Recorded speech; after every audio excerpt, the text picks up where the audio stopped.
vais donc laisser la parole à Céline de Faust qui va nous parler de comment le studio a grandi. Oui, et comment Kitsu nous a accompagnés là-dedans. Merci. Bonjour tout le monde.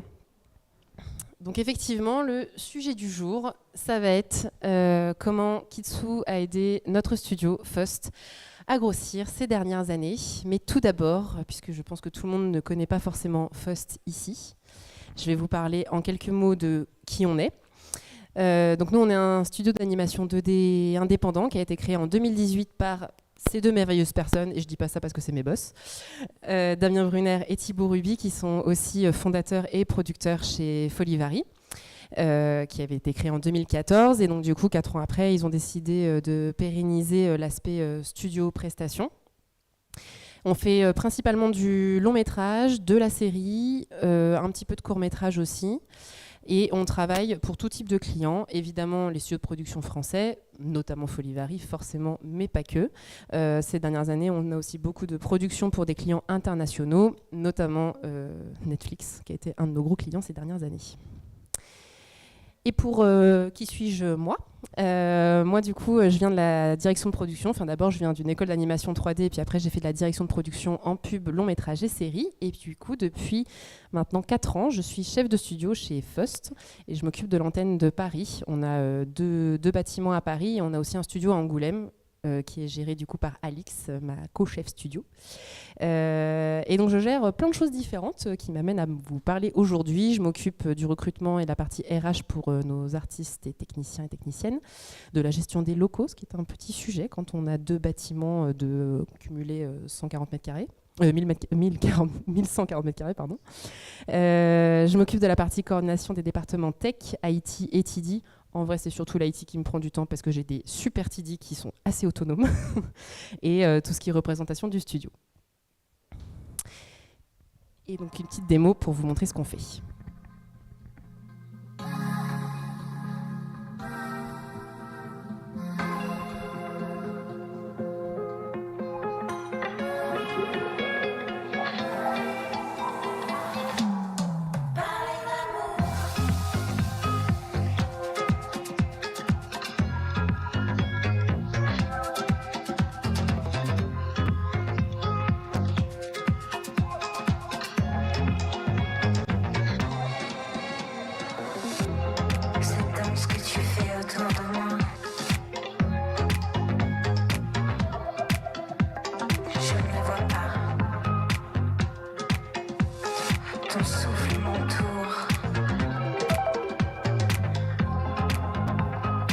J'aime ta présence qui me trouble.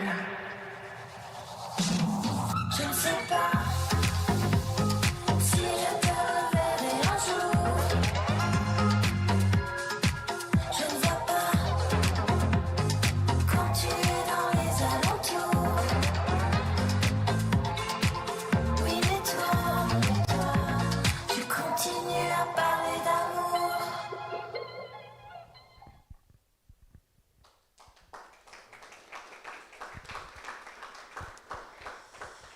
Merci bien. Donc, comme vous pouvez le voir, c'est très varié en termes de style et je vais y revenir parce que c'est justement une des grosses contraintes du studio. Mais donc pour terminer sur la partie Faust, donc comme je vous disais, on a 2 sites à Paris, un site à Angoulême, donc une capacité au total d'environ 230 artistes. Ça fait donc 8 ans qu'on existe. En 8 ans, on a travaillé sur 4 courts-métrages, 13 séries, 7 longs-métrages, 8 teasers, 5 vis-dev. On n'a pas chômé.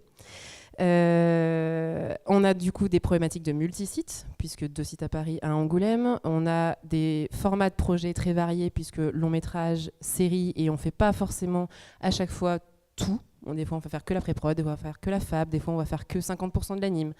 Des fois, il y a une partie qui va être à Paris, des fois, ça va être Angoulême, des fois, ça va être les deux. Et donc, il faut savoir s'adapter à tout ça d'un point de vue production et d'un point de vue pipe. Et donc, pour en venir à Kitsu, puisque c'est pour ça qu'on est là aujourd'hui.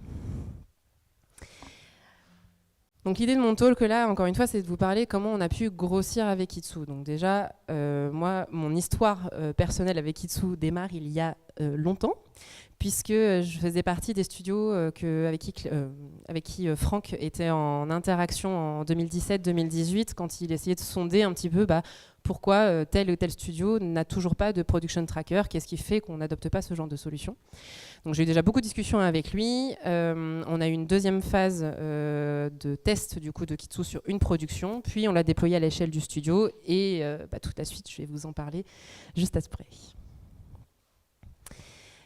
Donc déjà pour revenir à la période 2017-2018, donc là moi à l'époque j'étais pas du tout chef de studio, j'étais directrice de production pour Folivari sur le film Pachamama. J'étais déjà à l'époque assez identifiée comme quelqu'un très curieuse de l'aspect tech, pipe, etc. Et donc Franck m'a contacté pour discuter avec moi, de comprendre pourquoi moi déjà sur mes prods, mais même de manière plus large sur les prods de Folivari, on n'avait pas de production tracker. Donc déjà, comme ça a déjà été dit quelques fois si vous avez assisté à la conférence d'Audrey ou même celle de Cléa, déjà la plupart des production trackers qui existent n'étaient pas adaptés à nos problématiques et notamment la partie animation 2D. Souvent aussi, et ça on le dit peut-être pas assez, mais c'est des logiciels qui sont très chers. Beaucoup trop chers par rapport au budget que nous on peut avoir sur des productions indépendantes, et en plus de ça nécessite une équipe dev dédiée, et nous à l'époque 2017-2018 nous n'avions pas un seul TD au studio. Depuis ils sont 3, mais en équivalent temps plein on va dire 1,5 parce qu'ils sont chacun double casquette, donc on a un peu grossi mais quand même pas tant, donc ça fait partie des choses qui sont importantes à prendre en compte dans notre cahier des charges. Et la démarche de Franck était super pour ça, parce que tous les studios qu'il interrogeait avaient des spécificités assez différentes, mais ça lui permettait du coup de construire un cahier des charges assez commun sur pourquoi on n'arrive pas à passer sur un logiciel de production tracking, et donc du coup de créer une solution adaptée qui est donc gage d'adoption.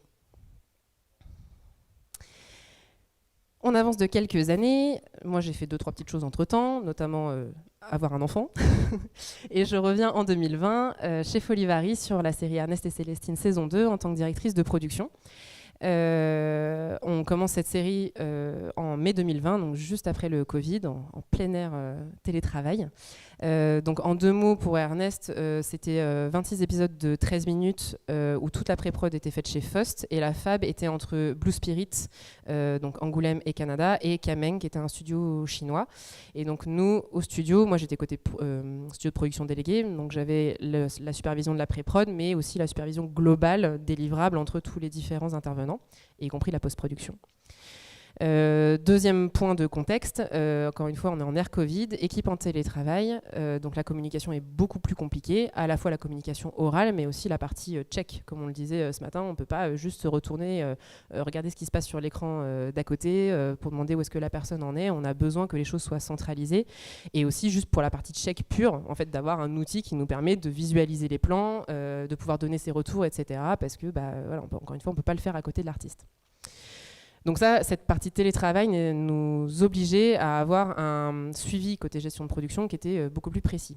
Et en plus de ça, moi j'étais un peu spécialisée là-dedans dans mes directions de prod, j'ai eu que des projets avec des énormes gaps de financement, donc pas suffisamment d'argent pour faire la prod, donc encore plus besoin d'un suivi très précis et un tracking temps réel, parce qu'en fait le moindre dessin qu'on fait doit être utilisé à bon escient. Je ne peux pas me permettre de perdre le moindre euro sur cette prod-là, quoi. Donc on commence la production et le premier constat, c'est que les dépouillements sur spreadsheet, c'est la misère. C'est très chronophage, on a du mal à avoir un overview de ce qui se passe sur la production, des choses toutes bêtes quand on utilise un logiciel de production tracking, mais genre cet asset-là qu'on est en train de fabriquer, il est utilisé dans quel plan, dans quel épisode. Moi j'en ai besoin pour pouvoir optimiser au mieux mon planning et ne surtout pas perdre de temps quelque part. Bon là avec les spreadsheets, c'était pas infaisable, mais c'était la galère. Deuxième constat, c'est que les équipes, ça ne met pas à jour les spreadsheets. Quand bien même ce soit une petite équipe, globalement, ils ont autre chose à faire dans leur vie. Donc, on passe un temps infini en production, à courir après tout le monde. En mode, s'il te plaît, t'as mis à jour, et combien t'as mis de temps pour faire ça, et t'en es où, et on a autre chose à faire. Du coup, moi je me souviens des conversations que j'avais eues avec Franck. Entre-temps, je sais qu'il a quand même bien avancé sur le logiciel, qu'il commence déjà à être utilisé dans quelques studios. Je me dis, on va tester Kitsu, ça coûte rien d'essayer. C'est open source, on peut tenter. Et spoiler, on n'est jamais plus revenu en arrière. 2021, donc pour Ernest et Céline, on était sur la fin, on va dire, la fin du projet. Moi, j'étais pas encore en chef studio, mais les discussions étaient déjà entamées, donc on m'incluait quand même déjà dans certains choix décisionnels stratégiques de l'entreprise. Et donc du coup, il y a eu la question du production tracking qui est arrivée parce que 2021, ça a été une première grosse phase de croissance pour nous. Et donc du coup, vu que sur Ernest, ça se passait très bien, l'utilisation de Kitsu, on est passé là-dessus. Je précise quand même qu'on avait en parallèle sur certaines prestas utilisé Shotgun, /Shotgrid, /Flow, appelez-le comme vous voulez, qui était imposé par certains clients. Voilà, on le faisait parce qu'on n'avait pas le choix, mais clairement c'était pas une partie de plaisir. Donc c'était pas envisageable pour nous de passer là-dessus. Et encore une fois, en plus on n'avait pas d'équipe IT dev dédiée, donc voilà. Kitsu, c'était très bien. On déploie ça sur les productions qu'on avait à ce moment-là. Donc 2021, en l'occurrence, c'était 2 prestats US. Donc c'était Stillwater et les 7 ours. Stillwater et The Boys. Où là, on était sur la partie fab de ces séries. On avait 2 séries FR françaises, où du coup, nous, on gérait la pré-prod. La fab n'était pas chez nous. Et donc ça, c'était notamment les 7 ours, puisque comme l'a dit Axel, la fab, elle était chez Cube. Et puis on avait aussi quelques teasers en cours à ce moment-là. Globalement, c'était des projets où on avait des équipes entre 5 et 30 personnes par projet. Ça permettait quand même de bien tester les limites de Kitsu à l'époque, et puis surtout d'identifier les besoins de dev en vue d'une série de plus grosse ampleur, Splinter Cell, qui a été notre gros sujet ces dernières années, puisque avant Splinter Cell, on était donc un studio à Paris d'environ 60 personnes. Avec Splinter Cell, juste cette prod-là, déjà, c'était 150 personnes sur les 2 sites avec Angoulême. Donc nous, on avait un gros step à passer sur à peu près tous les sujets que suppose une production. Donc Splinter Cell, c'est 2 saisons de 8 épisodes de 22 minutes, dont une première saison est déjà disponible sur Netflix. Si vous ne l'avez toujours pas vue, il faut aller la voir. Et c'était la première production qu'on avait multi-site aussi. C'est-à-dire que jusqu'à présent, les prods qu'on avait, c'était soit à Paris, soit à Angoulême, mais on n'en avait pas eu encore qui étaient partagés entre les 2 studios. C'est aussi une production donc, de grosse ampleur, 150 personnes, c'est pas rien. Certes, là, on a le budget qu'il faut, mais il n'empêche que c'est un énorme paquebot et entre le moment où on tourne pour éviter l'iceberg et le moment où ça tourne, il se passe un peu de temps. Et donc, du coup, on a besoin d'anticiper au maximum les choses. En fait, un exemple, le calcul est assez simple. Un jour de retard à l'échelle de toute la production, c'est l'équivalent de 150 jours hommes de retard. Donc, vous imaginez le budget que ça suppose si on laisse dériver le bateau trop longtemps. Du coup, nous, avec tous ces tests qu'on avait fait en 2021 sur les teasers, etc., voyant un peu ce qui nous attendait aussi sur Splinter, on avait quand même identifié différents points d'action principaux. Le premier, c'est qu'on allait devoir faire l'ingest de la pré-production qui était externalisée, parce que la pré-prod était chez Sun Creature, nous on s'occupait de la fabrication de la série, de la partie fab des plans. Donc voilà, et puis cette pré-prod en plus était gérée sur Shotgrid. Donc on n'était pas copains là-dessus. Le deuxième point, c'était la question de la centralisation du suivi des quotas. Parce que, encore une fois, 150 personnes à suivre au quotidien sur je ne sais pas combien de départements, une petite dizaine. On avait besoin d'avoir un overview, les DIRPROD avaient besoin d'un overview pour savoir ce qui se passe sur leur production. Et ces quotas, évidemment, on avait besoin de les suivre au réel, c'est-à-dire combien de temps réellement les artistes passent sur leur plan, et en temps réel. C'est-à-dire qu'encore une fois, on ne peut pas se permettre d'attendre 3 semaines de savoir concrètement qu'est-ce qui s'est passé sur notre production. Il fallait aussi faciliter la partie estimation et check des superviseurs parce que ils ont des grosses équipes. En animation, c'était juste sur la partie animation ref, c'était déjà 28 personnes. Donc il fallait qu'au moment de leur préparation d'épisode, ils puissent estimer rapidement le temps de travail de chaque artiste et puis avoir un vrai hub en fait pour pouvoir checker les plans qu'ils avaient à checker. Et il y avait aussi la partie du coup connecter nos logiciels métiers avec Kitsu pour faciliter l'update de Kitsu, parce que comme on le disait tout à l'heure, les artistes n'aiment pas mettre à jour les outils de production. Du coup, comment on a répondu à tous ces besoins-là ? Le premier, c'était donc l'histoire de l'import de la pré-prod externe dans Kitsu, et on a créé Kitsunator. Mes TD sont très imaginatifs sur sur les noms de nos outils, j'adore. On a développé donc du coup cette app qui permet d'ingérer la lead sheet de la pré-production que Sun Creature nous livrait, qui était tout simplement un Excel. C'est juste on s'était mis d'accord sur la matrice en fait, voilà, sur comment le Excel était organisé pour que ça puisse matcher avec notre script. Ça permettait donc d'importer toute la partie dépouillement, les métadonnées, les briefs aussi du co-réal. Et de l'autre côté, il nous livrait évidemment du coup, la partie images et vidéos de ces assets, et ça permettait de relinker tout ça, de créer automatiquement toute la pré-production dans Kitsu en un script. C'était magnifique. Deuxième point, on a créé la page Mes validations, qui est un dev qu'on a commandé du coup à CGWire. À cette époque-là, il n'y avait pas justement ce hub pour les superviseurs, donc on leur a commandé ce dev-là. Et donc maintenant, il y a une page où en fonction du département sur lequel les superviseurs sont attribués, ils ont une centralisation de tous les to-check de ce département en une page, quoi. C'est un peu comme la page MyTask pour les artistes, mais vraiment dédiée aux superviseurs. Troisième point, c'est donc la question des calculs des quotas réels dans Kitsu. Nous déjà, nos sup, quand ils préparaient leur épisode pour leurs équipes, ils passaient plan par plan en disant là, ce plan-là, je pense qu'il va durer, ça va lui prendre 1 jour, celui-là ça va prendre 3 jours, celui-là ça va prendre 2 jours, et ainsi de suite.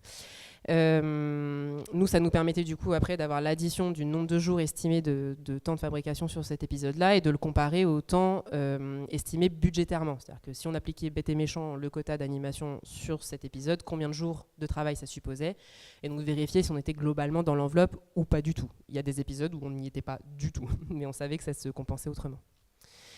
Donc ça c'était la première étape, la partie estimation. Après il y a la partie suivi en temps réel, et nous on utilise les timesheets. Alors, on court après nos artistes, tous les vendredis, nos chargés de prod sont très créatifs en termes de gifs et autres choses à poster sur notre chat interne pour motiver les artistes à remplir leur timesheet. Mais nous c'est hyper précieux du coup pour savoir au réel qu'est-ce qui s'est passé dans la semaine. Et derrière, on a aussi tout un système d'extraction des datas. Au tout début, on faisait ça avec les CSV. Assez vite, on a quand même utilisé l'API pour extraire du coup toutes ces datas-là et les afficher dans des spreadsheets pour être plus personnalisés dans déjà quel quota on voulait suivre, de quelle façon. Voilà, c'était plus une histoire de mode d'affichage, mais les datas en soi, c'est les datas de Kitsu. Quatrième point, il y a la question du build de scène. Donc nous, sur Splinter, on était sur Harmony. Et jusqu'alors, le build de scène était à la mano. Et là, du coup, en fait, via le casting de Kitsu, on a un système automatisé qui permet d'analyser en fait le casting, d'aller chercher directement sur notre serveur les différentes... Déjà Ok. Pourtant, je parle vite. Du coup, je résume. De build de la scène de manière automatisée grâce au casting de Kitsu. Et enfin, du coup, il y avait aussi, ça va avec le build de scène, la mise en place des process de briefs centralisés dans Kitsu. Donc, tous les briefs qui avaient été mis dans les métadonnées. On a aussi un dev qui, du coup, nous permet de les intégrer directement dans la scène Harmony. Parce que globalement, on espère que nos artistes regardent vraiment tout ce qui est écrit dans Kitsu, mais on s'est rendu compte qu'il y en a, ils restent dans Harmony et puis ils ne vont pas trop regarder ce qui se passe ailleurs. Pendant tout ce temps-là, on a eu énormément d'échanges avec CGWire parce que nous, c'était un gros paquebot, c'était une grosse marche à monter, mais pour eux aussi. On parle d'une prod où il y avait plus de 8000 plans à supporter, fois le nombre de tâches, fois le nombre de versions, etc. Et nous, on est sur une instance self-hosted. On n'est pas en cloud. Donc, il y avait nos IT qui avaient des gros sujets. On a eu quelques problématiques de publish et de latence parce que notre serveur, il n'était pas du tout assez puissant. Mais voilà, du coup, on a eu beaucoup d'échanges avec eux. Et puis, nous, on est un studio qui aime bien aussi faire les remontées de bugs, des suggestions d'amélioration, etc. Enfin, on reste vraiment en contact avec les teams de logiciels qu'on utilise. Et c'est un truc qui est important pour nous. Donc, on l'a fait régulièrement avec eux aussi. Et globalement, on avait des vrais points, des points un peu formels, 3 à 4 fois par an pour s'en parler. Le but étant de faire des feedbacks vraiment concrets et adaptés, et pas que spécifiquement à Splinter Cell, parce que même nous, les feedbacks qu'on donnait, on essayait de les imaginer à l'échelle de l'ensemble des projets qu'on pouvait avoir, et l'idée étant que ce soit des choses qui puissent servir à tout le monde, pas juste pour cette prod-là, quoi. Et du coup, dernière phase, donc la phase de consolidation post-saison 1 de Splinter Cell. Bon, alors déjà, nous, on a eu du coup plein de projets qui ont poursuivi. On est donc toujours sur la saison 2 de Splinter Cell. On a aussi 2 longs métrages qui se sont lancés en parallèle et 2 séries sur lesquelles on fait la pré-production. Donc les séries, je m'y attarde pas parce que c'est le même pipe c'est le même problématique qu'Ernest et Célestine. Par contre, les longs métrages, on a eu donc Prends garde à toi, qui s'appelle maintenant Viva Carmen, où on a tout fait en interne, hormis le compo qui est chez les astronautes. Et donc ça a été assez lourd à ingérer dans Kitsu. Et Les Enfants de la Liberté, là, c'était un work split entre 4 studios et on a hébergé l'ensemble du suivi de production sur notre instance Kitsu. Donc ça aussi, ça a été la première fois qu'on a expérimenté ça. Ça nous a questionné sur pas mal de choses, mais globalement, tout s'est bien passé. On est en train de finir tous ces projets. Et donc du coup dans ces phases de consolidation, là où on en est, enfin voilà, ce qu'on a terminé de remettre en place après la saison de Splinter / des choses qu'on est encore en train de faire. Sur la partie Kitsunator, on a adapté la partie import de la pré-prod pour pouvoir aussi faire l'export, puisque là on bosse sur des séries où c'est nous qui faisons la pré-prod et on doit livrer ça du coup à d'autres studios. On a aussi travaillé sur une standardisation des matrices des lead sheets pour nos prods en interne, mais aussi pour travailler avec les prestats. Et sinon, notre script est suffisamment adaptable pour s'adapter aux problématiques de notre client. On a maintenant, tout est passé par de l'extraction de données via l'API, et notamment pour la partie quota, Angèle, ici présent, a développé Kitsu to Sheet, qui nous permet donc du coup via l'API de récupérer les quotas par personne, par étape au réel. Ça nous permet de faire aussi un suivi d'attribution des plans. On parlait tout à l'heure de l'inventaire des plans, qui a été un sujet sur à peu près toutes nos productions. Et donc du coup, c'est un outil qui nous permet de savoir où est-ce qu'on en est par rapport à ça. Et on a un gros planning qui existait il y a déjà quelques temps, mais qui a subi pas mal d'améliorations, qu'on appelle l'éléphant parce qu'il est très lourd et un peu lent. Angèle fait tout ce qu'il peut pour justement l'améliorer en termes de fluidité, mais il n'empêche que c'est quand même un gros outil. C'est un rétro-planning évolutif qu'on met en place au début de la production avec tous nos quotas estimés et qui est mis à jour au fur et à mesure en fonction justement des datas réels de Kitsu. Et c'est hyper précieux pour nos prods parce que ça leur permet notamment de faire pas mal de simulations quand on a des équipes qui nous demandent des congés, qu'on envisage des retards potentiels, etc. Ouais, c'est un outil de pilotage qui est devenu assez essentiel pour nos grosses séries Presta. Et plus globalement, tout le pipeline du studio est désormais basé sur les données extraites de Kitsu, la durée, la liste de plans, les infos de réut. Tout ça, ça nous permet de build nos scènes. Tout ce qui est brief, review, je l'ai pas dit, mais évidemment que toute la partie reviewing, y compris client, est centralisée sur Kitsu. Donc c'est devenu un vrai hub de l'information du projet. Il y a la partie développement du pipeline post-prod qui est en cours, qu'on a déjà bien éprouvé mais qu'on continue encore d'améliorer, qui est en lien avec Kitsu et notamment avec toute une partie de remontée d'infos post-montage sur l'ordre des plans, ou les plans qui ont été supprimés, ou les durées de plans qui ont été modifiées. Et on a même carrément aussi l'année dernière, vu qu'on avait fini Splinter Cell, évidemment tous nos artistes voulaient récupérer leurs plans pour les mettre dans leur démo et leur portfolio, et en fait on a développé l'app First Demo, qui se base sur les données de Kitsu et les attributions des plans, qui prend automatiquement toutes les dernières versions des plans, qui les passe dans une petite moulinette où ils mettent les petits logos, les copyrights qui vont bien, etc. Et qui range tout ça bien dans des dossiers, qui étaient hyper pratiques du coup pour livrer tout ça après à nos artistes. On continue aussi de faire nos teasers évidemment sur Kitsu, ce qui nous permet d'anticiper les workflows des projets à venir. Et je cite pour le coup Angèle sur cette dernière phrase, que l'API et la doc de Kitsu, pour une fois, c'est pas l'enfer de s'y retrouver et c'est suffisamment rare dans la doc pour pouvoir le préciser.